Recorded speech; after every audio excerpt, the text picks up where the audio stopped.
China started all the way back many years ago from the mineral level and working their way up the whole supply chain. So this has been a multi-year, almost multi-decade plan for them to really, kind of dominate an auto and use the transition of EV.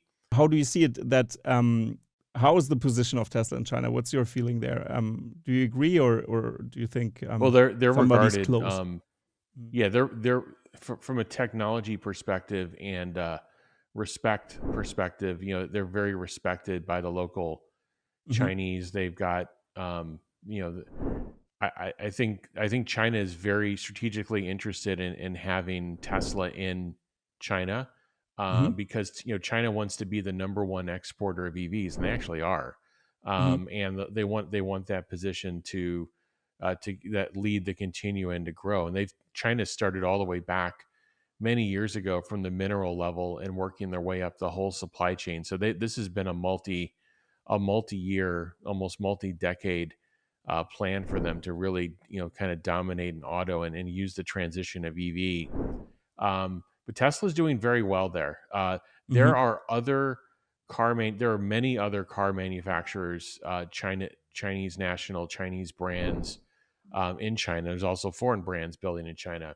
Yeah. There are companies like BYD that are producing more vehicles, more hybrids, more Ye pure EVs now, actually, than Mhm. Tesla in China. Tesla is usually a number two when you look at the domestic rankings, and including domestic and export. And Mhm. BYD's, they're growing significantly in volume, but BYD has products positioned at price points that Tesla currently doesn't play at today.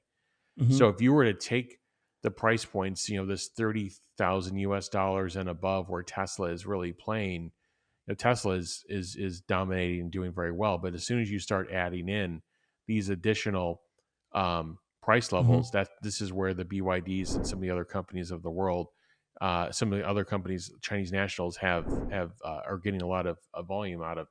But where I would leave it with China, and there's some pretty good data out on Twitter that Tesla makes more gross profit than so Tesla makes about 53%, I think, of the gross profit on Mhm. EVs. So if you're talking about profit dollars coming into a company, all these other companies can be producing. There's so many other companies producing, but if you added them all together, including BYD, their gross profit to add it together is less than Tesla's.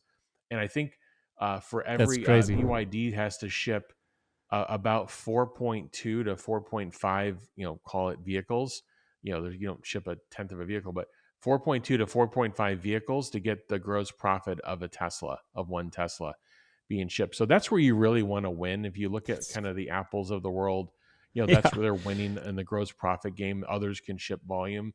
But I think Tesla's going to be able to do both meaningfully well. And I think they're going to continue to win in the gross profit realm. Again, more than half of the gross profit of all the China makers, and it takes a BYD about 4 to 4.5 vehicles to have the equivalent gross profit of one Tesla. Crazy. Yeah, that's absolutely astonishing. I haven't heard about this number that it was 50%, which or more than Yeah, 50%, which is yeah, that's ridiculous. That's crazy. yeah, and I think Model Absolutely. 3 is going to take it to a whole new level. Okay. And yeah, interesting stuff. I think this is a perfect timing here to just show a video of that was released in China recently. You've also retweeted this, so I'm going to bring it up here. It's like a commercial about the Model 3 for 1 second, and I think this is fitting, and then we can just move on to the Model 3 and talk about this. Yeah.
Yeah, pretty interesting stuff. I hope this wasn't too loud. I haven't checked it before. That Great. um okay, perfect. So no ears for damage here in this episode. That's good. Yeah, but interesting. I really also like the of course the animations of the fonts in the Chinese symbols, and yeah. So yeah, but Model 3 in that sense, in the picture now. I mean, we've talked about the Shanghai factory now, like the state it was actually, and now maybe we can go into the direction that what does Model 3 have an impact on the overall maybe supply chain or even implications? Will these lines be adapted somewhere? Can we see something like this? Can we expect something like this? And what's your view on the Model 3 and the impact on to the Yeah, for supply Tesla in chain the there? world, I mean, the Model 3 is the number one selling EV ever. It's, there's more Model 3 sold to date because, it started a couple years earlier than the Model Y. The Model Y will overtake Mm-hmm. it in the near term, but the Tesla's number one vehicle ever sold, and really the number one EV sold, is the Model 3. So it's known, it's kind of known worldwide. Um, and from a supply chain perspective, Tesla can have that conversation with all of their supply chain partners, all of their partners involved in construction and assembly of lines and tooling and fixturing and so forth, and say, look, you're working on the most successful EV product line ever, and we're making Mm-hmm. it better. We're making it better in every way.